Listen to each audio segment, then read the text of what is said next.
At a time when most teens are starting to drive, Matt Guthmiller learned to fly. The 19-year-old recently became the youngest pilot ever to circumnavigate the globe, and he did it alone. Carter Evans spoke with Guthmiller about his historic journey.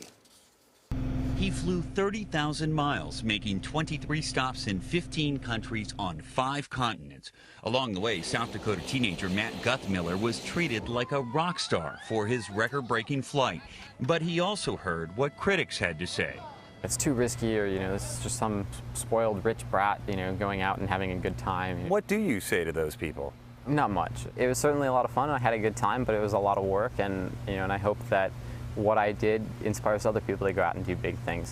He was inspired to pilot a plane at an early age, first asking his parents to take him to airport cafes. Later, he pushed for flying lessons. They agreed to let me do this little $20, 20-minute intro flight, but I think they probably thought that was just going to be the end of it.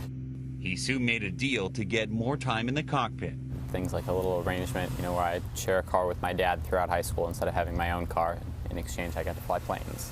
Do you own a car? No, I've never had a car. So you have a plane, but no car? Right. By the age of 17, he had his pilot's license, and 2 years later leased this single-engine Beechcraft for his solo flight around the world. The MIT student performed plane maintenance and his own fuel calculations. Long hours in the air also meant some additional fuel for him as well.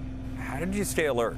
Basically, a lot of caffeine and Oreos. So on one of those long legs, how many Oreos and sodas were you going through? It varied. There was one where I probably, I went through like a couple, like whole rows of Oreos.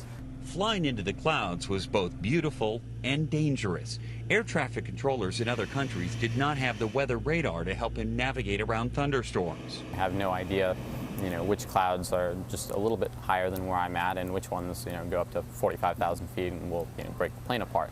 You're flying a plane that's not pressurized, it doesn't have oxygen, so you have a fairly low ceiling. You can't fly above all the clouds. Right, and with a bunch of fuel, it's also hard to get up. One day after our interview, another young pilot, 17-year-old Horace Suleiman, died after crashing his plane on what Guthmiller calls the most difficult leg of his own journey, American Samoa to Hawaii.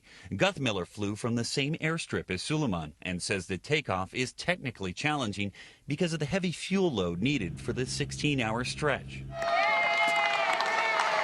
In spite of the risks and even a fear of heights, Guthmiller succeeded in breaking the record and raising money for computer science education through code.org. He's a coder himself who started his own tech company at the age of 12, and his goals are more than sky high. I think it'd be really cool to start the next Apple, but we'll see how that goes.